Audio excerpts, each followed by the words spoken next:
Welcome to future விசஸ் study centre Salem. உங்களை அன்புடன் வரவேற்கிறது. இன்றைய வகுப்பில் நம்ம காண இருக்கிறது யூஜிடெட் பிஆர்டி தமிழ் ஆன்லைன் கிளாஸ் அழகு 1 மொழி வரலாறுல பகுதி 3, அதாவது பேச்சு மொழியின் தோற்றம் வளர்ச்சியில் பகுதி 3க்கான காணொளி தான் பார்க்குறோம். ஓகேங்களா? பேச்சு மொழியின் தோற்றம் வளர்ச்சியில் பகுதி 3. இதற்கு முன்னாடி 2 பகுதி பார்த்துருக்கோம். ஓகேவா? அப்போ மொழி அப்படின்னா ஒருவர் தாம் உணர்ச்சியோ கருத்தையோ ஒருவர் தன்னோட உணர்ச்சியோ கருத்தையோ மற்றவருக்கு வெளிப்படுத்துவதற்கு கருவியாக இருப்பது எதுவோ அதுதான் மொழின்னு சொல்றாங்க. மொழிக்கு வர்ணனை ஒவ்வொருத்தரும் ஒவ்வொரு விதமா சொல்றாங்க.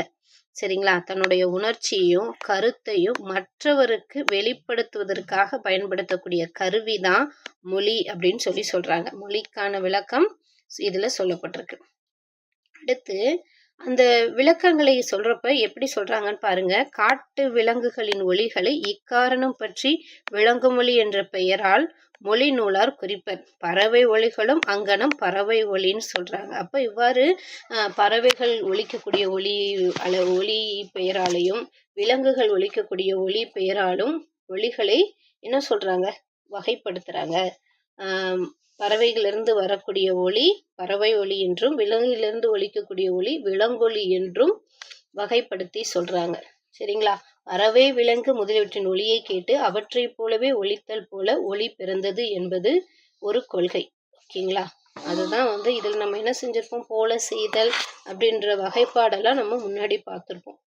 ஓகேங்களா? போல செய்தல் அப்படின்ற நிலையில இந்த வகைப்பாடை பார்த்துருப்போம். ஓகேவா? அப்போ இங்கே என்ன சொல்கிறாங்கன்னு பாருங்க. இதோட தொடர்ச்சியா சைகைகளை தொட்டு மொழி எவ்வாறெல்லாம் வந்திருக்கு, பறவைகள் ஒலிகள் போல, அதாவது விலங்குகள் ஒலியை கேட்டு அதே போல ஒலித்தார்கள் அப்படின்னா அது போல செய்தல் அப்படின்னு வந்திருக்கு. அதாவது போல செய்தல், அதாவது ஒலிகளை சொற்களாக கொண்டு பொருள்களாகவும் செயலுக்கு பெயராகவும் வினையாகவும் இட்டு வழங்கினர். அந்த சொற்களிலிருந்து மற்றைய சொற்கள் அமைந்து மொழி வளர்ந்தது. எடுத்துக்காட்டாக காக்கை, குயில், கிளிகிழப்பை போன்ற தமிழ் சொற்களை குறிப்பிடலாம். எகிப்தாட்டு மக்கள் பூனையை மியான்னு சொன்னாங்க. பாப்புன மக்கள் கோடாரிய டெண்டன்னு சொல்றாங்க. பவ் அப்படின்றது இங்கனம் பல மொழிகள் பல சொற்களில் உள்ளது. அப்ப மார்க்ஸ் முல்லர் கூறுவது போல இத்தகைய ஒப்புமை ஒலிகள் ஒரு மொழிக்கு இன்றியமையாத கருவியா இருக்கு அப்படின்றதெல்லாம் செய்தி பார்த்தோம். அப்ப அதை தான் சொல்றாங்க. இவ்வாறு மொழி எவ்வாறெல்லாம் பேசப்படுகிறது, எவ்வாறெல்லாம் வளரப்பட்டது அப்படின்னா சைகை மொழியை பத்தி சொல்றாங்க. சைகைகள், ஓகேங்களா? சைகைகள் மொழி தோன்றிய சில கூறுன்னு சொல்றாங்க. சைகை அறிவை கொண்டு அடிப்படை. அப்ப சைகை மக்களிடம் காணப்படுது. சுட்டிக்காட்டுதல் போன்ற எளிய சைகையும் எந்த விலங்கிடம் காண முடியாது. ஆனா எல்லா இனத்து மக்களுக்கும் அந்த சைகை செய்ய வல்லவராய் இருக்கிறாங்க. ஆகையால் மக்களாய் இருப்பது மொழிக்கு அடிப்படையான சைகை செய்ய வல்லவராய் இருத்தல் பற்றியே சொல்லலாம். அப்போ ஒரு இடத்தையோ பொருளையோ காட்டுவதற்கு சுட்டு விரலை நீட்டி பயன்படுத்துதல், பசித்தவன் தன் கையால் வயிற்றை தொட்டு காட்டுதல், உண்பவன் என்ன செய்யறான், உண்ணுவதை தெரிவிப்பதற்காக வாய்க்கு அருகே கைவிரலை குவித்து வைத்து காட்டுதல், அடித்தலை புலப்பதற்கு கையை நீட்டி ஓங்குதல், பேச வேண்டாம் என்பதற்கு வாயை கையினால் மூடி காட்டுதல், இவ்வாறு இசைவதை தெரிவிப்போம். அப்ப இது எல்லாமே என்னன்னா சைகை மொழியிலாக பேசக்கூடிய மொழியாகும். அப்ப விலங்கு பறவை அறிந்த மொழிகள் இவ்வகை சார்ந்தன. அப்ப சைகை மொழியில் விலங்குகளுக்கும் பறவைகளுக்கும் எட்டாதவை. பழங்கால மனிதன் சைகை மொழியை தக்கவாறு பயன்படுத்தும் ஆற்றல் பெற்றுமையாலே குரல் எழும் ஒலியை தக்கவாறு பயன்படுத்து. சைகை மொழியை பழக்கப்படுத்திக்கிட்டனாலதான் என்ன ஆச்சு, இந்த குரல் ஒலியாக பேசக்கூடிய தற்போதில் பழக்கத்தில் இருக்கக்கூடிய இந்த சைகை மொழி, இந்த ஒலி பயன்பாட்டை அவனால பயன்படுத்திக்க முட்டுச்சு அப்படின்ற செய்தியை இங்கே நமக்கு சொல்றாங்க. சரிங்களா? ஓகே. அப்ப பாருங்க, சைகைகள் தொன்று தொட்டே மொழிகளாக கருதப்பட்டு வருகிறது. முகக்குறிப்பு மெய்நிலை இசை அல்லது போலி ஒலி அப்படின்லாம் ஒலிக்கக்கூடியதாக கருதப்பட்டுச்சு. சைகையை குறிப்பாய் போலியாய் இருந்த நிலை படிப்படியே வளர்ந்து சிறந்து பல்லாயிரக்கணக்கான ஆண்டுகளுக்கு பிறகு மக்களிடத்தில் உயர்நிலையை அடைந்திருக்கிறது. சைகை எப்படி இருக்கு, தொன்று தொட்டு மொழியாக வந்திருக்கு. முகக்குறிப்பு மெய்நிலை அசை நிலை அல்லது போலி அப்படின்னு பணவும் மொழியாக வந்திருக்கு. அப்ப சைகையை குறிப்பாகவும் போலியாகவும் இருந்த நிலை படிப்படியே வளர்ந்து என்னவா இருக்கு, பல்லாயிரக்கணக்கான ஆண்டுகளுக்கு பிறகு மக்களிடத்தில் ஒரு உயர்நிலையை அடைந்திருக்கு. மக்களிடத்துல என்ன நிலை அடைஞ்சிருக்கு? ஒரு உயர்நிலையில ஒரு மொழியாக அந்த மொழியிலிருந்து தோன்றி இலக்கியமாக வளர்ச்சி பெறும் அளவுக்கு வளர்ச்சி பெற்றிருக்கு அப்படின்ற செய்தியை சொல்றாங்க. சரிங்களா? அப்ப வரி வடிவமாகவும் ஒளி வடிவமாகவும் என்று நாகரிக மக்களிடையே உள்ள மொழி இந்த வளர்ச்சி ஆகிய கூறுதல் அறிதினின் பயனே தான் வருது. ஒரு எழுத்து வரி வடிவமாகவும் ஒளி வடிவமாகவும் நாகரிக மக்களிடம் உள்ள மொழி வளர்ச்சி தோன்றி இருக்குன்னா அதுக்கு என்ன காரணம்? அறிதல் கூறுதல் அப்படின்னு அறத்தின் பயனே அப்படின்னு சொல்றாங்க. அப்ப மொழிபிறப்பை பற்றிய முன்னோர் பல்வேறு கருத்து சொல்றாங்க.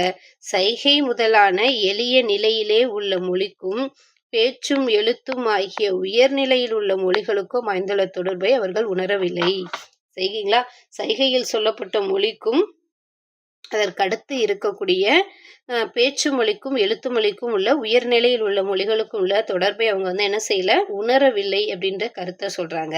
ஏன் உணரவில்லை அப்படின்னு பார்த்தா, இந்த மொழி திடீரென்று ஏற்பட்டிருக்கலாம் என்று அவர்கள் கருதினர். அது பற்றி மொழி கடவுளால் படைக்கப்பட்டது என்ற கொள்கையும் உடையவர்களிடம் கடவுள் படைப்பு என்பதே பலர் அவ்வாறு பழகியிருந்தனர். மொழி என்பது திடீர்னு தோன்றியது, இல்லைன்னா கடவுள் மொழியை படைச்சிருக்காரு, படைச்சு அவருக்கு ஒருத்தர்கிட்ட கொடுத்துட்டாரு அப்படின்றதான் அவங்க நினைத்திருந்தாங்க. ஆனா அணு அணுவா வளர்ந்து வளர்ச்சி பெற்றது, சிறுக வளர்ச்சி பெற்றது அப்படின்ற நிலையை அவங்க உணரல. அப்ப பகுதிகளையும் முழு சொற்களையும் கடவுள்களே அவருடைய உயர்ந்த ஆற்றலால் படைத்த முதலில் தோன்றிய மக்களுக்கு வழங்கினார் என்பது சிலர் கொள்கை. அந்த கடவுள் என்ன செஞ்சிருக்காரு, மொழியை படைக்கப்பட்டது, அதை உடையவரிடம், அதை கற்று தேர்ந்தவரிடம் அந்த மொழியை கொடுத்தாரு அப்படின்னு ஒரு சிலர் நினைக்கிறாங்க. அப்ப தென்மொழியும் வடமொழியும் சிவபெருமானோட தமரக ஒளியிலிருந்து தான் வந்துச்சு அப்படின்னு சொல்றாங்க. இந்த தென்மொழியும் வடமொழியும் எங்க இருந்து பிறந்துச்சு? சிவபெருமானுடைய தமரக ஒளியிலிருந்து பிறந்தன. தமரக ஒளினா உடுக்கையிலிருந்து பிறந்தது அப்படின்னு சொல்றாங்க அப்படின்னு புராண கூற்று சொல்லுது. அப்ப சிவபெருமான் வடமொழியை பாணினிக்கும் தென்மொழியை அகத்தியருக்கும் வகுத்தறினார் என்னும் கருத்து இதனால் பிறந்ததே ஆகும். சிவன் என்ன செஞ்சாரு, பாணினிட்ட வடமொழியும் அகத்தியர்கிட்ட தென்மொழி ஆகிய தமிழையும் கொடுத்தாரு அப்படின்ற கருத்து இருக்குல்ல, இந்த வரலாற்று செய்தி இதுல இருந்துதான் பிறந்தது அப்படின்ற கருத்தை முன்வைக்கிறாங்க. அப்ப பெயர் சொல்லுகளும் வினை சொற்களும் பிறவும் அமைந்த மொழியை கடவுள் மக்களுக்கு கற்பித்த மாநிலத்தில் வாழ செய்தார் என்னும் எண்ணுதல் பொருந்துமோ அப்படின்னு சொல்லி பார்த்தா, அதாவது இவ்வாறு சரி கடவுள் தான் மக்கள்கிட்ட கொடுத்தாரு அப்படின்னு சொல்லி சொன்னா, அந்த பெயர் சொல்லும் வினை சொல்லும் பிறவும் அமைந்த மொழியை கடவுளுக்கு கற்பிக்க, மக்களுக்கு கற்பிக்க மாநிலத்தில் வாழ செய்தாரு அப்படின்னு சொல்லி எண்ணுதல் பொருந்துமா அப்படின்னு கேட்குறாங்க. ஆனா முற்காலத்தில் மக்கள் நாம் அனைவரையும் போன்றே ஆடை அணிகளும் நம் வாழ்வினை போன்றே வீடுகளும் போன்றே மாநிலத்தில் பிறந்தோர் என்று எண்ணுவது, அப்ப அந்தந்த மாநிலத்துக்கு ஏத்த மாதிரி அவங்க ஆடை அணிகளும் வீடுகளும் மாநிலத்தில் பிறந்தாங்க அப்படின்னு என்றது தகுமா? அப்ப மொழியின் தோற்றம் பற்றிய கருத்தும் அத்தகையதான், மொழியின் தோற்றம் பற்றிய கருத்தும் அது போன்றதான் அப்படின்னு சொல்றாரு. அப்ப நாகரிகம் அற்றவர்களுக்கும் விலங்கோடு ஒப்ப வாழுகின்றவர்களுக்கும் ஆகிய மக்கள் கூட்டத்தாரும் பேச அறிந்து இருக்கின்றனர். ஆனால் விலங்குகளுக்குள்ளோ எவ்வளவு உயர்நிலை அடைந்தும் பேசும் ஆற்றல் அற்றவனாக தான் இருந்திருக்காங்க. இது ஒரு உண்மை. சரிங்களா? நாகரிக அற்றவர்கள் விலங்கோடு ஒப்ப வாழ்கின்றவர்களும் ஆகிய மக்கள் கூட்டத்தோடு பேச அறிந்தே இருந்தாங்க. ஆனா விலங்குகளுக்குள்ள எவ்வளவு உயர்நிலை அடைந்திருக்காங்களோ பேசும் ஆற்றல் அற்றவராக உள்ளன ஒரு உண்மை இதிலிருந்து, விலங்கிலிருந்து மனிதர்கள் எவ்வளவு மாறுபட்டிருக்காங்க அப்படின்ற செய்தியை நம்மளால அறிய முடியுது. ஓகேங்களா? அப்ப இந்த அறிய முடியுது அப்படின்னு சொல்லி பார்க்கிறப்ப இதுக்கு நிறைய சான்றுகள் சொல்றாங்க, எவ்வளவு கருத்துகள் சொல்றாங்க. என்ன கருத்து சொல்றாங்க அப்படின்றத பார்க்கலாம்.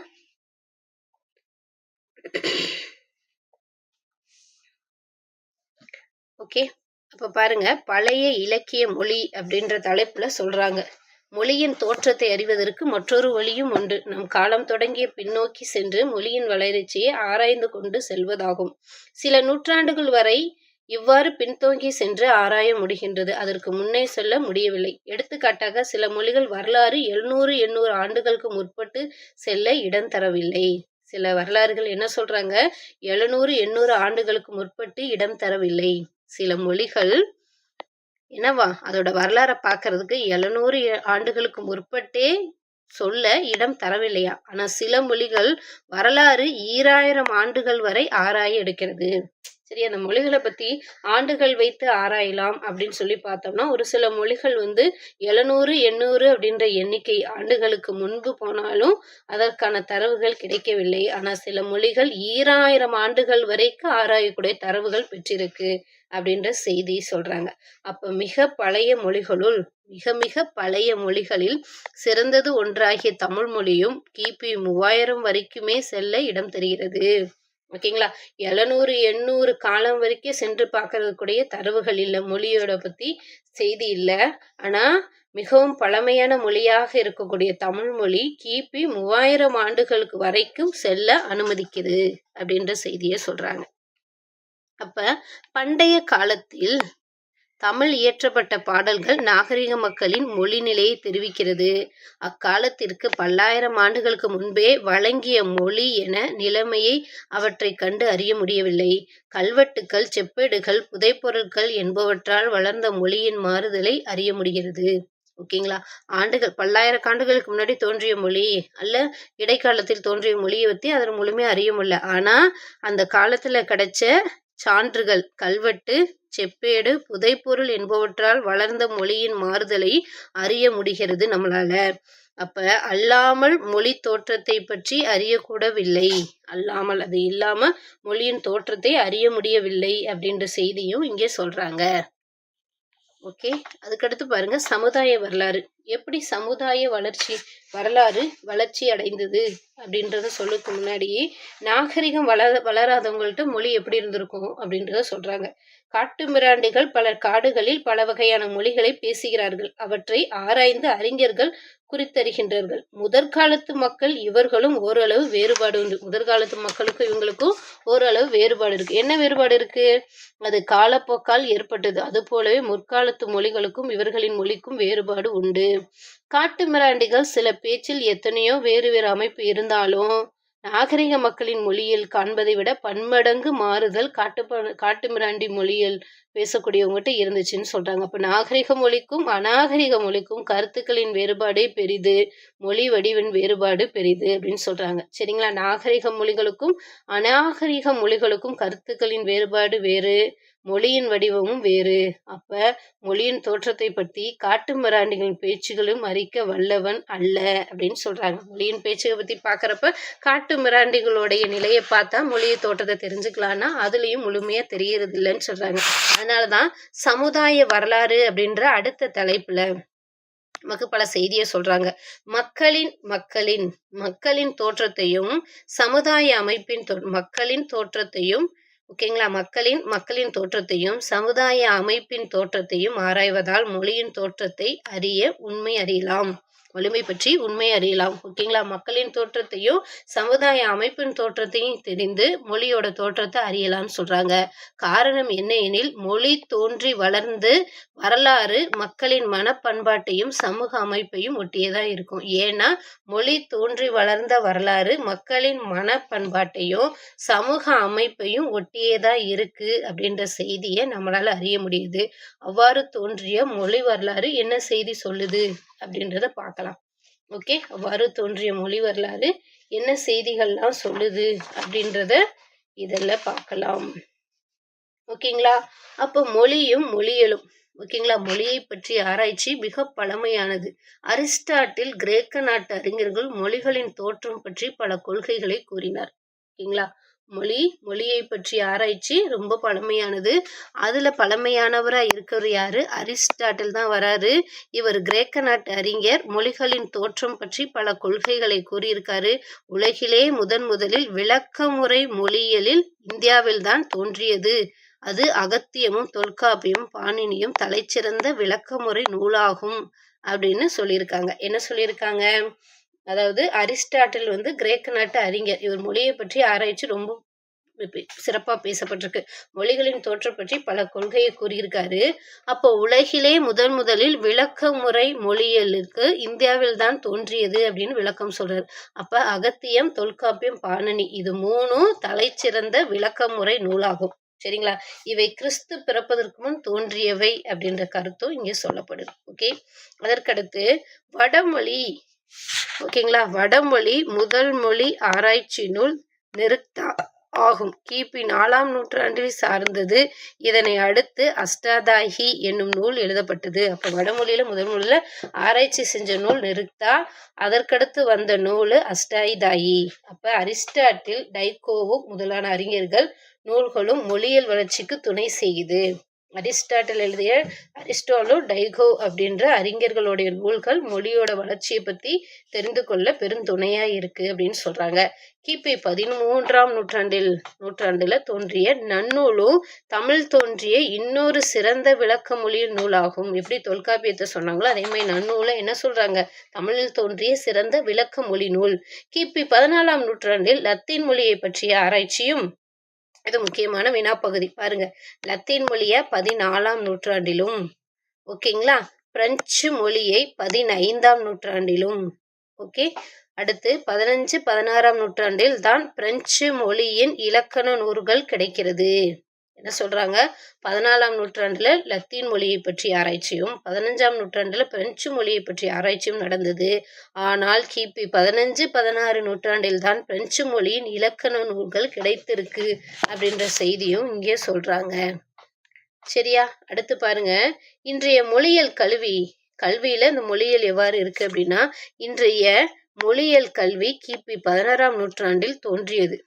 பாதிரிமார்கள் தங்கள் மதத்தை பரப்ப பிற மொழியை கற்க தொடங்கிய போதும் தங்கள் மத நூலை பிற மொழியில் மொழிபெயர்க்க தொடங்கிய போது இன்றைய மொழியில் கல்விக்கு அடிப்படை இட்டப்பட்டது எனலாம்.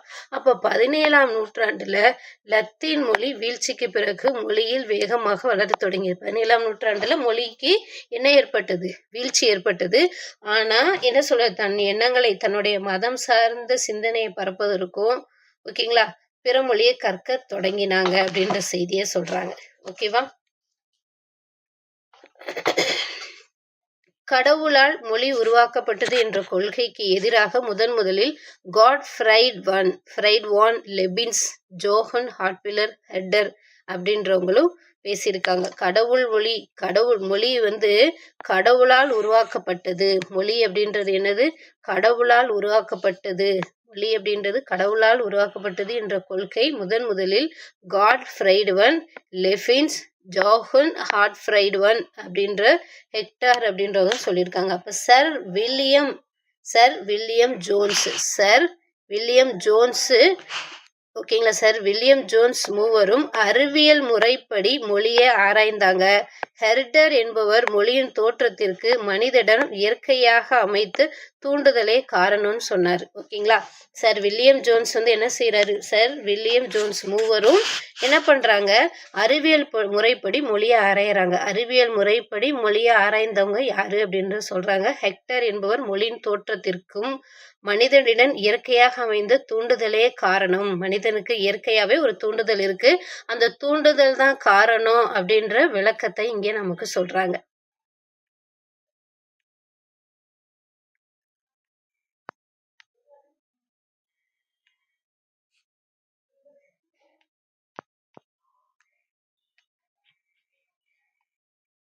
ஓகேங்களா, அதுக்கடுத்து பார்க்கலாம். மொழியியல், விளக்க மொழியியல், வரலாற்று மொழியியல். இவ்வாறு மொழியியல விளக்க மொழியியல், விளக்க மொழியியல், வரலாற்று மொழியியல், ஒப்பு மொழிகள் என்று 3 வகையாக பிரித்து கிடைக்கிறது. கிறிஸ்டியன் ரஸ்க் என்பவர் வரலாற்று மொழியியலை தொடங்கி வைத்தார். ஒப்பியல் மொழியை தொடங்கி வைத்தவர் வான்சி லேக்கவ். ஓகேங்களா, கிறிஸ்டியன் ரஸ்க் என்பவர் வரலாற்று மொழியியலை தொடங்கி வைக்கிறாரு. ஒப்பியல் மொழியை தொடங்கி வைத்தவர் வான்சி லேக்கர். அப்ப மொழியியல்ல என்ன சொல்றாங்க, மொழியியல், விளக்க மொழியியல், வரலாற்று மொழியியல், ஒப்பிய மொழியியல், விளக்க மொழியியல், வரலாற்று மொழியியல், ஒப்பியல் மொழியியல் அப்படின்னு 3 வகையா பிரிக்கிறாங்க. அதுல கிறிஸ்டியன் ரஸ்க் என்பவர் வரலாற்று மொழியியலையும் ஒப்பு வான்சிலேக்கவ் அப்படின்றவரும் அறிமுகப்படுத்துறாங்க, முக்கியமா சொல்லப்படுறாங்க. ஓகேங்களா? அது தொடர்ந்து மொழிகளை ஒப்பிட்டு இவை ஒன்றோடு ஒன்று தொடர்புடையது என்றார். அதோட என்ன செய்றாரு? மொழிகளை ஒப்பிட்டு இது ஒன்றோடு ஒன்று தொடர்புடையதுதான் அப்படின்னு சொல்றாரு. கால்டுவெல் தமிழ், தெலுங்கு, கன்னடம் முதலான திராவிட மொழிகளை ஒப்பிட்டு இவை ஒன்றோடொன்று தொடர்மொழி அப்படின்னு சொல்றாரு. கால்டுவெல் எந்தெந்த மொழியை ஒப்பிட்டு சொல்லியிருக்காரு? கால்டுவெல் தமிழ், தெலுங்கு, கன்னடம் முதலான திராவிட மொழிகளை ஒப்பிட்டு இவை ஒன்றோடு ஒன்று தொடர்புடைய மொழி அப்படின்றத இங்கே அறிவுறுத்தி சொல்றாரு. அடுத்து ஆகஸ்ட் ஃப்ளெச்சர் 1821 68 வரைக்கும் இருக்க காலத்துல மொழி வளர்ச்சியை உயர் வளர்ச்சி போன்று என கருதினாரு. ஓகேங்களா? கருதி மொழி வளர்ச்சி தான் உயிர் வளர்ச்சி போன்றதுன்னு கருதி ஆராயிறாரு. அப்ப இவர் மொழிகளை மொழிகள் என்ன சொல்றாரு? தனிமொழி, ஒட்டுமொழி, விகுதி மொழி. ஓகேங்களா? தனிமொழி, ஒட்டுமொழி, விகுதி மொழி அப்படின்னு 3ஆக பிரித்தார். சீன மொழி தான் தனிமொழியாகவும், தமிழ் மொழி ஒட்டுமொழியாகவும், லத்தீன் மொழி விகுதி மொழியாகவும் வகையை சார்ந்தது. சரிங்களா? அப்ப 3 வகையா பிரிக்கிறார். யாரு? ஆகஸ்ட் ஃப்ளெச்சர் அப்படின்றவர் மொழிய உயிர் வளர்ச்சியா போன்றதுன்னு சொல்றாரு. அதன் அடிப்படையில மொழிய தனிமொழி, ஒட்டுமொழி, விகுதி மொழின்னு 3ஆக பிரிக்கிறார். அதுல தனிமொழிக்கு எடுத்துக்காட்டாக சீன மொழியையும், ஓகேங்களா, ஒட்டுநிலைக்கு எடுத்துக்காட்டாக தமிழ் மொழியையும், விகுதி மொழிக்கு எடுத்துக்காட்டாக லத்தீன் மொழியும் சொல்றாரு. சரிங்களா? அப்ப அந்த தனிமொழினா என்ன, ஒட்டுமொழினா என்ன, உட்பிணைப்பு மொழி, அதாவது இந்த விகுதி மொழிய உட்பிணைப்பு மொழி அப்படின்னு சொல்லுவாங்க. அதுக்கு இன்னொரு பேரும் இருக்கு, உட்பிணைப்பு மொழி அப்படின்ற ஒரு பெயரும் இருக்கு. அப்ப தனிமொழி அப்படின்னா ஒரு சொல் தனித்து பொருள் தருவது. இது பிரிக்கப்படாத பகாபதமாகவும் பகுபதமாகவும் இருக்கலாம். எடுத்துக்காட்டு வா, போ, மா இந்த மாதிரி இருக்கிறது தான் தனிமொழி. அப்ப சீன மொழி இப்படிதான் இருக்கு. அடுத்து ஒட்டுநிலை மொழினா அடிச்சொல்லுடன் உருபுகள், விகுதிகள் அல்லது இடைநிலைகள் சேர்ந்து புதிய சொற்களை உருவாக்கும் முறை. எடுத்துக்காட்டு தமிழோட செய்தி சேர்ந்தா செய்தியாளர்.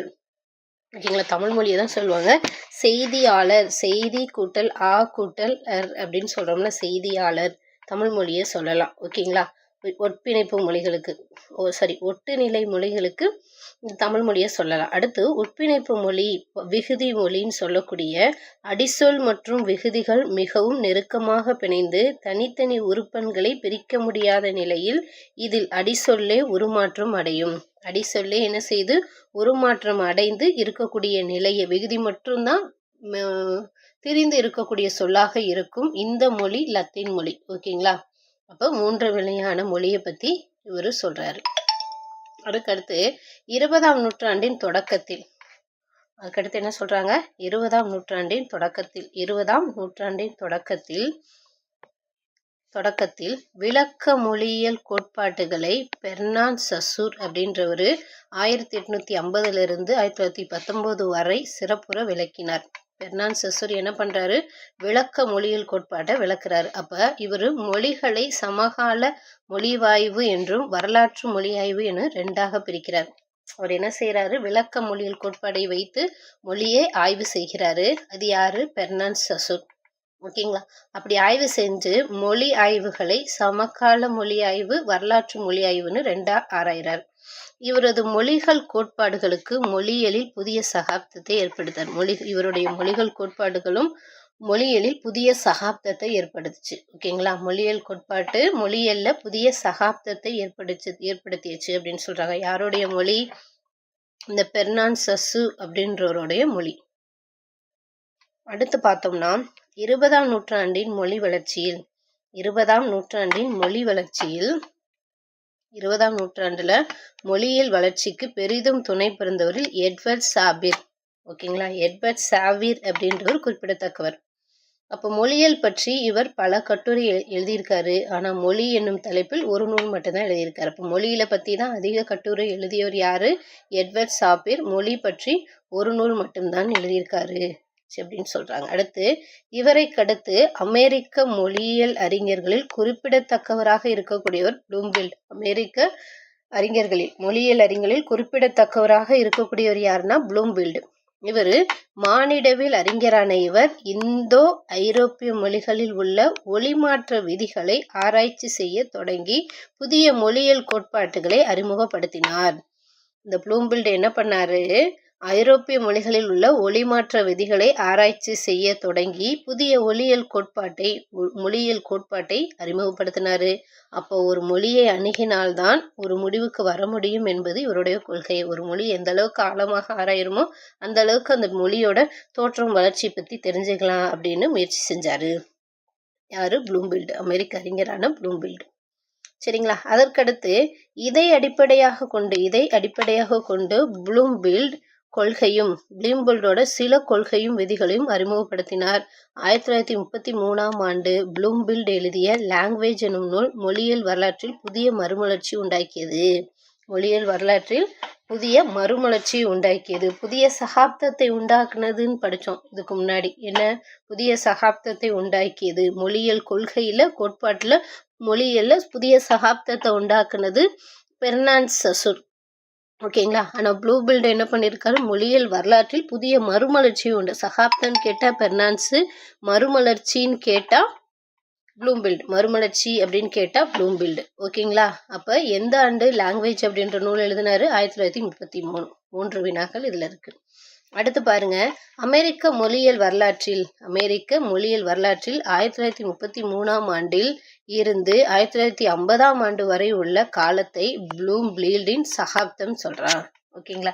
1933 இருந்து 50 வரை இருக்க காலங்களை என்னன்னு சொல்றாங்க? ப்ளூம்பில்டின் சகாப்தம் அப்படின்னு சொல்றாங்க.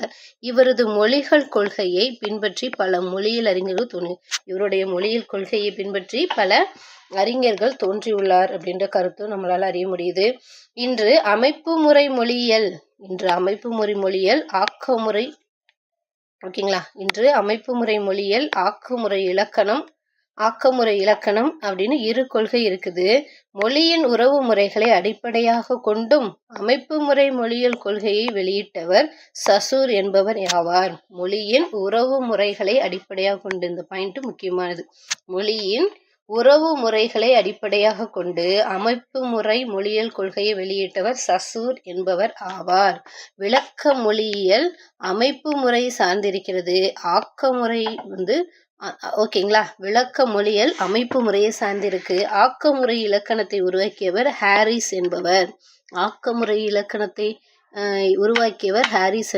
அப்ப ஆக்கமுறை இலக்கணமே மாற்று இலக்கணம் எனப்படும். சரிங்களா? இன்று அமைப்பு முறையில் ஆக்கமுறை இலக்கணம் 2 கொள்கையை தருகிறது. ஓகேங்களா? இன்று அமைப்பு முறை மொழியில் ஆக்கமுறை இலக்கணம் 2 கொள்கையை தருது. மொழியின் உறவு முறைகளை அடிப்படையாக கொண்டு அமைப்பு முறை மொழியியல் கொள்கையை வெளியிட்டிருக்காரு சசூர். ஓகேங்களா? மொழியின் உறவு முறையை அடிப்படையாக கொண்டு அமைப்பு முறை மொழியியல் கொள்கையை வெளியிட்டவர் யாரு? சசூரு. விளக்க மொழியியல் அமைப்பு முறையை சார்ந்திருக்கும். ஆக்கமுறை இலக்கணத்தை உருவாக்கியவர் ஹாரிஸ் என்பவர். ஆக்கமுறை இலக்கணமும் மாற்று இலக்கணம் எனப்படுது. ஆக்கமுறை இலக்கணத்தை என்னன்னு சொல்றோம்? மாற்று இலக்கணம் அப்படின்னு சொல்றோம்.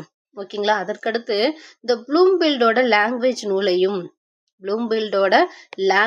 அப்படின்ற நூலும் சிஎஃப் ஹாக்டக் என்பவர் எழுதிய கோர்ஸ் இன் மாடர்ன் லிங்விஸ்டிக்ஸ் என்ற நூலையும் பெர்னாண்ட் பினைவ் ட்ரைசர் இருவரும் அவுட்லைன் ஆஃப் லிங்விஸ்டிக் அனலைசிஸ் என்ற நூலையும், பைக் என்பவர் morphology the descriptive analysis of word என்னும் நூலையும், பிரான்சிஸ் என்பவர் and introduction to general linguistics என்ற நூலையும் எழுதியுள்ளனர். இவை உலக மொழியியல் துறையில் குறிப்பிடத்தக்க நூல்களாகும். உலக மொழியியல் துறையில் குறிப்பிடப்பட்டு பேசக்கூடிய நூல்களின் பெயர் என்னென்ன? ப்ளூம்பில்டோட லாங்குவேஜ், சிஎஃப் ஹாக்டாக் என்பவரோட a course in modern linguistics அப்படின்ற நூல், பெர்னாண்ட் பினைவச்சர் டீசர் இவர்கள் எழுதிய அவுட்லைன் ஆஃப் லிங்விஸ்டிக் அனலைசிஸ் அப்படின்ற நூல், பைக் என்பவர் எழுதிய morphology the descriptive analysis of word என்னுன்ற நூலையும், பிரான்சிஸ் என்பவர் and introduction to general linguistics என்ற நூலையும் எழுதியிருக்காங்க. இது உலக மொழியியல் துறையில் குறிப்பிடத்தக்க ஒரு நூலாகும். ஓகேங்களா. அடுத்து சோமஸ்கி, அதற்கடுத்து 1957 சோமஸ்கி வராரு. இவர் சைனட்டிக் ஸ்ட்ரக்சர், சோமஸ்கி என்ன நூல் எழுதுறாரு, சைனட்டிக் சிந்தட்டிக் ஸ்ட்ரக்சர் என்ற நூலையும் 1965 அக்செப்ட் ஆஃப் தியரி ஆஃப் சின்டெக்ஸ் என்னும் வெளியிட்டு மாற்று இலக்கண கோட்பாட்டில் புதிய கொள்கையை அறிமுகப்படுத்துறாரு. சோமஸ்கி முதல்ல 1957 சைனட்டிக் ஸ்ட்ரக்சர் என்னும் நூலையும் 65 அக்செப்ட் of the theory of syntax என்னும் நூலை வெளியிட்டு மாற்று இலக்கண கோட்பாட்டில் புதிய கொள்கையை அறிமுகப்படுத்துறாரு. இன்று மொழியியல் பற்றியே ஆண்டுதோறும் ஆயிரக்கணக்கான கட்டுரைகள் வெளிவந்துதான் கொண்டிருக்கு. இன்றும் மொழியியலை பற்றி ஆயிரக்கணக்கான கட்டுரைகள் இதன் மூலம் வெளிவந்து கொண்டுதான் இருக்கு அப்படின்றத சொல்றாங்க.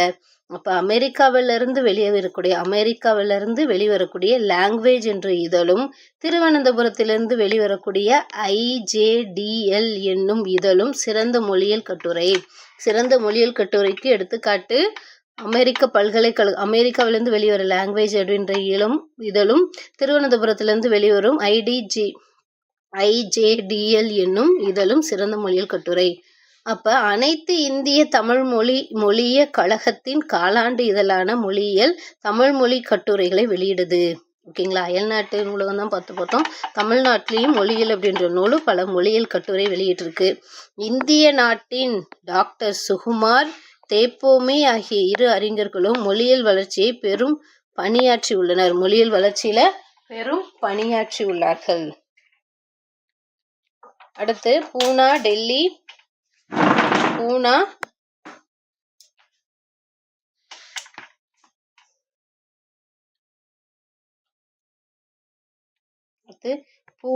டெல்லி, கேரளா, மைசூர், மதுரை காமராஜர், அண்ணாமலையில் முதலான பல்கலைக்கழகங்கள் மொழியியல் பொருட்களை சிறப்பாக பணியாற்றி வருகிறது.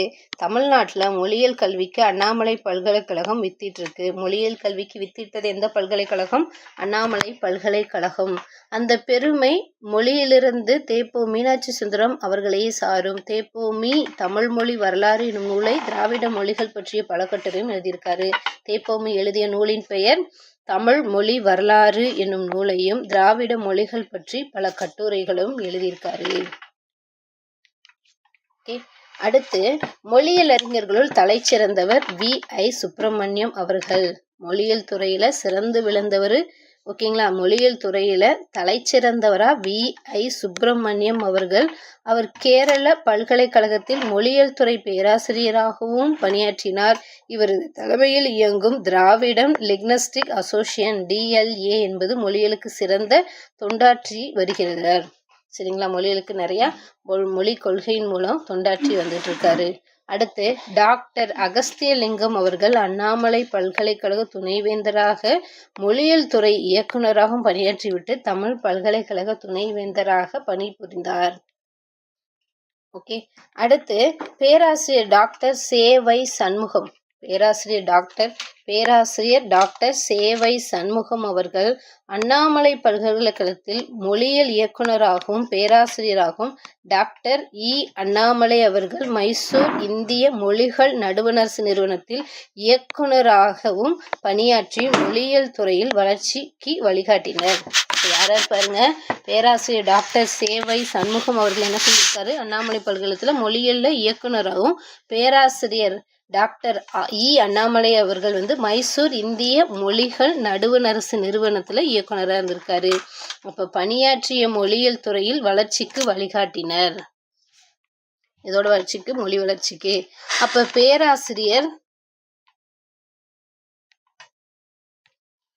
பேராசிரியர் டாக்டர் குமாரசாமி, ராஜா, டாங்கர், Muthu, Shanmugam, doctor Israel, doctor Rangan, doctor Thirumalai, doctor Ramasamy, doctor Balakrishnan ஆகியோரும் மொழியியல் துறையில் சிறந்த முறையில் பணியாற்றி வருகின்றனர்.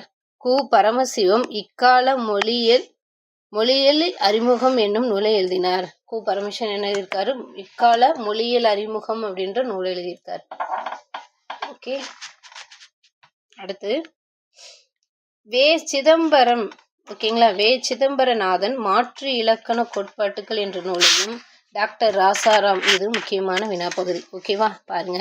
வே. சிதம்பரநாதன் மாற்று இலக்கண கோட்பாட்டுகள் என்னும் நூலையும், டாக்டர் ராசாராம் ஒளியியல் என்னும் நூலையும் டாக்டர் மா. கா. திருமலை, டாக்டர் கருணாகரன் ஆகியோர் இக்கால மொழியியல் என்னும் நூலை டாக்டர் முத்துசண்முகம் இக்கால மொழியியல் என்னும் நூலையும் எழுதியிருக்காரு. என்ன செஞ்சிருக்காரு? இக்கால மொழியியல் என்னும் நூலையும் டாக்டர் மா. திருமலை, டாக்டர் கருணாகரன் ஆகியோர் இக்கால மொழியியல் என்னும் நூலையும் டாக்டர் முத்துசண்முகம் இக்கால மொழியியல் என்னும் நூலையும் எழுதியுள்ளனர். அடுத்து டாக்டர் ரங்கன் மாற்று இலக்கண கோட்பாடு என்னும் நூலையும் டாக்டர் ஆர். பாலகிருஷ்ணன்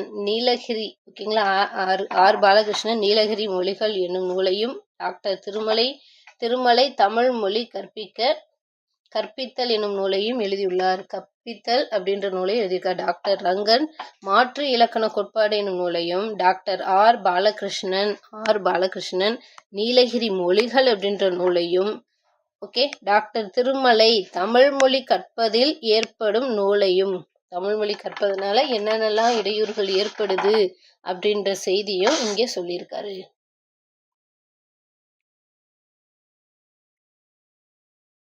ஓகேவா? அப்ப இவ்வாறு மொழி குழுக்கள் தோன்றியது. மொழியை மொழியியல் அடிப்படையில் விளக்குவதற்கு பல்வேறு கொள்கைகள் கொண்ட குழுக்கள் இருக்கின்றன. அவற்றுள் அமைப்பு மொழியியலில் மாற்றிலக்கு மொழியியல், பார்த்தி அண்ட் குலம் மொழியியல் தொடரில் மொழியியல் அடுக்கமைப்பு மொழியியல்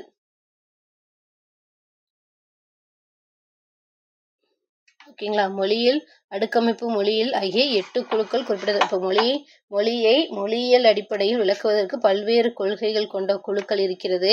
அவற்றுள் அமைப்பு மொழியியல், மாற்றிலக்க மொழியியல், அமைப்பு மொழியியலும் போக முடியல. அமைப்பு மொழியியல், மாற்றிலக்கண மொழியியல், அமைப்பு மொழியியல், மாற்றிலக்க மொழியியல், பார்த்தியன் குலம் அப்படின்றது தெரியுது. மொழியியல் தொடரில்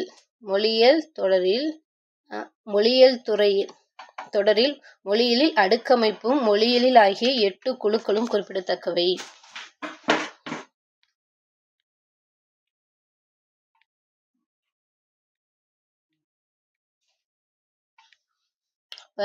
இந்த மொழியியல் பிரிவுகளின் உட்பிரிவா ஒரு சில செய்தி சொல்றாங்க. மொழியின் பிரிவுல இருக்கக்கூட உட்பிரிவுகளை சொல்றாங்க. உட்பிரிவுகள் என்ன? மொழியியலில் விளக்க மொழியியல், வரலாற்று மொழியியல், ஒப்பீட்டு மொழியியல் அப்படின்னு 3 வகையா பிரிக்கிறாங்க. மொழியில என்னென்ன வகையா பிரிக்கிறாங்க பாருங்க. விளக்க மொழியியல், வரலாற்று மொழியியல், ஒப்பீட்டு மொழியியல் என்று 3 வகையாக பிரிக்கின்றாங்க. அடிப்படையாக கொண்டது 3 பிரிவுகளும் எதனோடு அடிப்படையாக கொண்டது அப்படின்னா, இந்த 3 பிரிவுகளையும் அடிப்படையாக கொண்டது மொழியியலில் பல்வேறு கோட்பாட்டுகளும் விளக்கங்களும் தோன்றுகிறது. அதற்கடுத்து ஆந்த்ரோபோலோஜிக்கல், லிங்குஸ்டிக், கணித, மேத்தமெட்டிக்கல்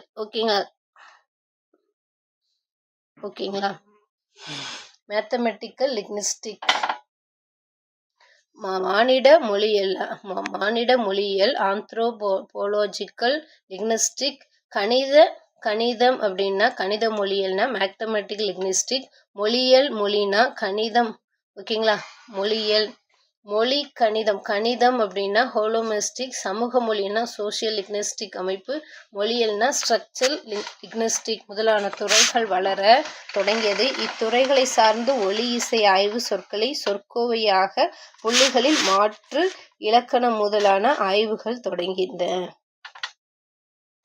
அப்படின்னு சொல்றாங்க. அடுத்து ஒரு குறிப்பிட்ட சூழலில் ஒரு மனிதன் பேச்சொலியையும் ஒரு மனிதன் எப்படி இருக்கணும் இயல்பா, அவை ஒரு பொருள் தர தொடரும் இம்முறைகளை விளக்குவது விளக்க மொழியாகும். ஒலி, ஒளியன், உருபன் தொடர்பான ஆகிய விளக்க மொழியை விளக்கப்படுகின்றன. சரிங்களா? விளக்கம் என்ன செஞ்சுறாங்க? மொழிய விளக்கப்படுகின்றன. ஓகேவா? அப்போ மொழி பல்வேறு காலங்களில் எவ்வாறு வளர்ந்தது, அந்த மொழியியல் எவ்வாறு மாற்றங்கள் ஏற்பட்டன என்பதை வரலாற்று அடிப்படையில் விளக்குவதுதான் வரலாற்று மொழியியல் ஆகும். இரண்டு மொழிகளையோ இரண்டு மொழி இனங்களையோ ஒப்பிட்டு அவற்றுக்கிடையே காணப்படும் விளக்குவதும் ஒப்பீட்டு மொழிகளாகும். அவற்றில் இருக்க திறன்களை விளக்குவதுதான் ஒப்பீட்டு மொழியியல்.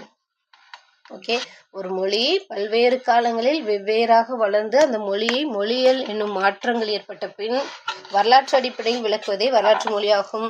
இரண்டு மொழிகளை இரண்டு மொழி இனங்களையும் ஒப்பிட்டு அவற்றிடையே காணப்படும் அப்போ ஒற்றுமையிலும் ஓகேங்களா, சரி, ஒற்றுமையிலும் வேற்றுமை விளங்குவதுதான் ஒப்பீட்டு மொழியியல்.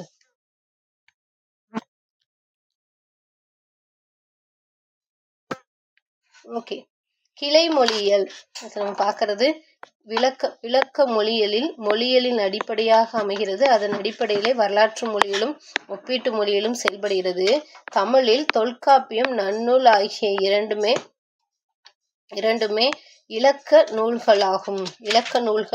இலக்க நூல்கள் தலைச்சிறந்த விளக்க மொழியியல் நூலாகும். இலக்கண நூல்களில் விளக்குவதும் இல்லை என்பார். ஆனால் விளக்கமின்றி விதிகள் தோன்றுவதும் இல்லை என்பது இங்கு நினைவு கூறுதல் வேண்டும். தமிழில் தொல்காப்பியம், நன்னூல் ஆகிய இரண்டும் இலக்க நூல்கள் ஆகும். தலைச்சிறந்த விளக்க மொழியியல் நூலாகும். இலக்கண நூல்கள் விதிக்கவில்லை.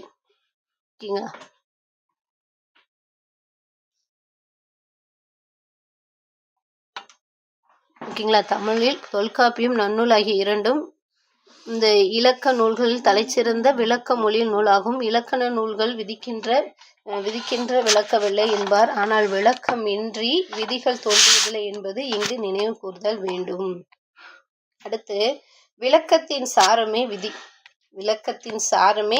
விதியா இருக்கு. ஆகவே இலக்கண நூல்கள் விளக்க மொழியியல் நூற்பாக்களோடு ஐந்தும் தெளிவாகப்படுகிறது.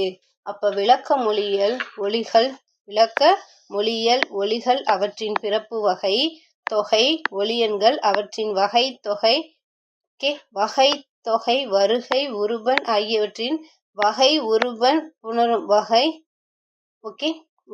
உருபன் புணரும் முறை, தொடர்கள் ஆகியவற்றின் வகைகளை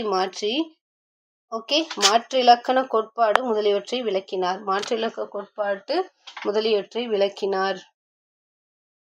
அப்ப விளக்க மொழியியல் ஒலிகள் அவற்றின் பிறப்பு வகை தொகை, ஒலியன்கள் அவற்றின் வகை தொகை வருகை உருபன் அவற்றின் வகை உருபன்கள் புணரும் முறை, தொடர்கள் அவற்றின் வகை, மாற்றிலக்கண கோட்பாடு முதலியவற்றை விளக்குது. சரிங்களா, இப்போ பாருங்க, இலக்கண உரையாசிரியர்களும் தமிழ் மொழியும் வடமொழியும் ஒப்பிட்டும் தன்மை இருந்தது. இலக்கண உரையாசிரியர்கிட்ட என்ன இருந்துச்சு? தமிழ் மொழியையும் வடமொழியையும் ஒப்பிட்டும் தன்மை இருந்தது என்பதை இங்கு நினைவு கூறுதல் வேண்டும். தொல்காப்பியர் சொல்லதிகாரத்திற்கு உரை எழுதிய சேனாவரையர் தமிழ் சொல்லையும் வட சொல்லையும் ஒப்பிட்டு தன் கருத்தை கூறார். தொல்காப்பியர் சொல்லதிகாரத்துக்கு உரை எழுதிய சேனாவரையர் என்ன செய்யறாரு? தமிழ் சொல்லையும் வட சொல்லையும் ஒப்பிட்டு கருத்தை கூறுகிறாரு.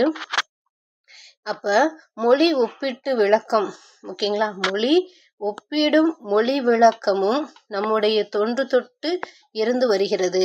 ஆனால் வரலாற்று வழியில் மொழியியலில் ஏற்படும் மாற்றங்களை ஆராயும் வரும் நம்மிடையே இல்லை. இப்பொழுதுதான் வளர்ச்சியடைய தொடங்கியுள்ளது. தமிழில் தேப்போமி தமிழ்மொழி வரலாறு என்னும் நூலை எழுதியுள்ளார். ரஸ்கு, கிரீமு ஆகியோர் வரலாற்று மொழிகளுக்கு ஒப்பியல் மொழிக்கும் வித்திட்டனர். சரிங்களா, அப்ப இந்த ஒப்பிடும் மொழி ஆய்வு நம்ம தொன்று தொட்டு வளரப்பட்ட ஒன்றாக இருக்கு. ஆனால் வரலாற்று மொழியியல் இப்பதான் வளர்ச்சி அடைய தொடங்கியுள்ளது. தமிழில் தேப்போமி தமிழ்மொழி வரலாறு என்னும் நூலை எழுதியிருக்காரு. ரஸ்கு, கிரீமு, பாப்பு ஆகியோர் வரலாற்று மொழிகளுக்கும் ஒப்பியல் மொழிக்கும் வித்திட்டவர்கள். வரலாற்று மொழிக்கும் ஒப்பியல் மொழிக்கும் வித்திட்டர்கள். அப்ப இன்றைய வகுப்புல நம்ம பார்த்த செய்தி என்ன அப்படின்னா, பேச்சு மொழியோட தோற்றம் வளர்ச்சியில குறிப்பிட்ட செய்திகளை பார்த்தோம். ஓகேவா? அப்ப என்ன செய்தி பார்த்தோம்? மொழியிலிருந்து தோன்றியது மொழியியல். ஆகவே மொழியின்றி மொழியியல் இல்லை, மொழியும் மொழிகளும் ஒரு நாணயத்தின் இரு பக்கம் போல செயல்படுது அப்படின்ற செய்தியெல்லாம் பார்க்குறோம். மனித இனத்தை இணைக்கின்ற ஒரு பொருளாக ஒளி குறியீடாக மொழியாகவும் மனித இனம் அதன் செயல்பாட்டுக்கு மொழியை சார்ந்தே இருக்கிறது. ஆகவே மொழியின்றி மனித இனம் இல்லை. மனித இனத்தை நினைத்து பார்க்கவும் முடியாது. ஒளி குறியீடுகள் குரல் ஒலிகளால் ஆக்கப்பட்டன. எல்லா குரல் ஒலிகளும் மொழி ஆவதில்லை. குறிப்பிட்ட சில குரல் ஒலிகளுக்கு மட்டுமே நாம் பொருட்களை கற்பித்துக் கொள்கிறோம். அவையே மொழியாகிறது. மொழி மனித சமுதாயத்தை இணைக்கும் ஒரு ஒழுக்கமான அமைப்பாக தான் இருக்கு. அந்த அமைப்பு ஒளி குறியீடுகளை அடிப்படையாக கொண்டது. ஒளி குறியீடுகளை நாம் சொற்களாக்கி கொண்டோம். சொல்லுக்கு அது உணர்த்தும் பொருளுக்கும் தொடர்பில்லை. ஆனால் சொற்களுக்கும் பொருள்களை கற்பித்து கொண்டோ மொழியை பேசுகின்ற மனிதன் பழக்கத்தால் சொல்லின் பொருளை அறிந்து கொள்கிறோம். குரல் ஒலிகள் எல்லாம் மொழிகள் அல்ல. பொருளுடைய குரல் ஒலிகள் மொழிகள் ஆகின்றன. பொருளுக்கும் அதன் ஒளி குறியீடுக்கும் எந்த தொடர்பும் இல்லை. குறியீடுகள் வெறும் அனுமானங்களே. எடுத்துக்காட்டா சொன்னோம்னா, மலையாளி தண்ணீரை வெள்ளம் என்கிறான். மலையாளி தண்ணீரை என்னன்னு சொல்றான்? வெள்ளம் அப்படின்னு சொல்றாங்க. மலையாளத்துல தண்ணி என்னன்னு சொல்றோம்? வெள்ளம் அப்படின்னு சொல்றாங்க. ஓகேங்களா? அதே தெலுங்குல நீலு நீலு அப்படின்ற சொல்லால சொல்றாங்க. ஓகேவா? ஆங்கிலத்துல வாட்டர், ஓகே, தமிழ்ல தண்ணீர் அப்படின்னு சொல்றோம். அப்ப தண்ணீரை வெள்ளம் என்றும் மலையாளியும், தெலுங்கில் நீல் என்றும், ஆங்கிலத்தில் வாட்டர் என்றும், இந்திக்காரன் பானி என்றும். இந்திக்காரங்க என்ன சொல்றாங்க? பானி அப்படின்னு சொல்றாங்க. அப்ப இங்கு சொல்லக்கூடிய பொருள் ஒன்றுதான். ஆனா மொழிக்கு மொழி மட்டும் ஒளி குறியீடு வேறுபடுகிறது. அப்ப ஒவ்வொரு மனிதனும் தன் வாழ்நாளில் குறைந்தது ஒரு மொழியாவது கற்றுக்கொள்கிறான். குழந்தையாக இருக்கும்பொழுது ஒரு மொழியை கற்றுக்கொள்வதற்கும் வயது வந்த பின் ஒரு மொழியை கற்றுக்கொள்வதற்கும் வேறுபாடு இருக்கிறது. இப்ப குழந்தையாக இருக்கும் பொழுது ஒரு மொழியை கற்றுக்கொள்கிறோம் என்னும் உணர்வு இல்லாமல் தாய்மொழியை கற்றுக்கொள்கிறோம். வயது வந்த ஒரு மொழியை கற்றுக்கொள்ளும் போது ஒரு புதிய மொழியை கற்றுக்கொள்கிறோம் என்னும் உணர்வில் இரண்டாவது மொழியை கற்றுக்கொள்கிறோம். அப்போ மொழியை கற்றுக்கொள்வதற்கு சூழ்நிலை துணை புரிகிறது. தமிழை தாய்மொழியாக கொண்ட ஒருவன் டில்லியில் 2 ஆண்டுகள் தங்கினால் இந்தி மொழியை சரளமாக பேசுவான். ஆனால் தமிழை தாய்மொழியாக கொண்ட பட்டதாரி ஒருவன் தமிழ்நாட்டில் 10 ஆண்டுகள் ஆசிரியரிடம் இந்தி கற்றாலும் டெல்லியில் தங்கியிருக்கும் இந்தி பேசுவன் போல சரளமாக பேசுவது முடியாது. காரணம் சூழ்நிலையும் வேறுபாடே. ஆகவே மொழியை கற்று என்ன சொல்றாங்க? ஆகவே மொழியை கற்று கொள்வதற்கு சூழ்நிலை பெரிதும் துணை செய்யுது. அப்ப மொழியை கற்றுக்கொள்வதில் அந்த மொழியை பேசுவன் போல பேசுவது முதல் நிலையாகிறது. ஒரு மொழியை தாய்மொழியாக கொண்டவன் பிற மொழி ஒலிகளை ஒழுங்காக உச்சரிக்க நீண்ட நாட்கள் தேவைப்படும். ஒலியியலை பற்றி தெரிந்திருந்தால் பிற ஒலியன்களை எளிதாகவும் விரைவாகவும் கற்றுக்கொள்ள முடியும். அப்போ மொழியியல் ஒரு விஞ்ஞான. மொழியியல் அறிஞர்களுக்கு விஞ்ஞானிகள் அவர்கள் கையாளும் பொருள்மொழி வழியை கையாள்வது ஒரு தனிக்கலை. மொழியியல் அறிஞர்களுக்கு மொழியை விளக்கி வகை தொகைப்படுத்தி கொடுக்கிறார்கள்.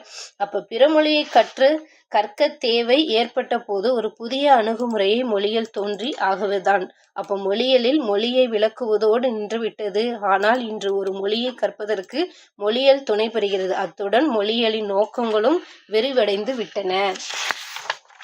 அப்ப ஒரு மொழியை பற்றிய ஒப்பீட்டு முறையிலும் வரலாற்று முறையிலும் தெரிந்து கொள்வதற்கு ஒரு மொழியை செம்மைப்படுத்துவதற்கும் மொழியின் துணை இன்றியமையாகிவிட்டது.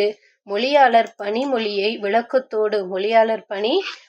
விளக்குவதோடு நின்றுவிட்டால் மொழியாளர் பணி முற்றும் பெற்றதாக கருதல் முடியாது. விளக்கத்தால் ஏற்படும் விதிகளையும் முடிவுகளையும் சொல்லும் பொழுதுதான் மொழியாளர் பணி முற்று பெறுவதாக இந்நூலாசிரியர் சொல்றாரு. சரிங்களா? இவ்வாறுதான் மொழினா என்ன, மொழியோட உட்பிரிப்பு என்ன அப்படின்னு ஒவ்வொரு கூறுபாடாக இலக்கண உரையாசகர் தமிழ் மொழியும் வடமொழியும் ஒப்பிட்டு தன்மை இருந்தது என்பதையும் இங்கு நினைவு கூறுதல் வேண்டும். தொல்காப்பியர் சொல்லதிகாருக்கு உரை எழுதிய சேனாவரையர் தமிழ் சொல்லையும் வட சொல்லையும் ஒப்பிட்டு தன் கருத்தை சூறாரு. அப்போ ஒப்பிட்டு மொழி விளக்கமும் நம்முடைய தொன்று தொட்டு இருந்துச்சு. ஆனா வரலாற்று மொழியில் ஏற்படும் மாற்றங்களை ஆராயும் முறை நம்மிடம் இல்லை. இப்போதான் வளர்ச்சி அடைய தொடங்கியுள்ளது. அப்ப தமிழில் தேப்பெமி தமிழ் வரலாறு எனும் நூலை எழுதியுள்ளார். ரஸ்கு கிரீம் ஆகியோர் வரலாற்று மொழிகளுக்கும் ஒப்பியல் மொழிக்கும் வித்திட்டனர். ஓகேங்களா?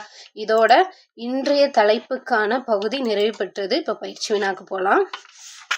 ஓகேங்களா? தலை சிறந்த விளக்கமுறை நூல்களில் குறிப்பிடத்தக்கவை. தலை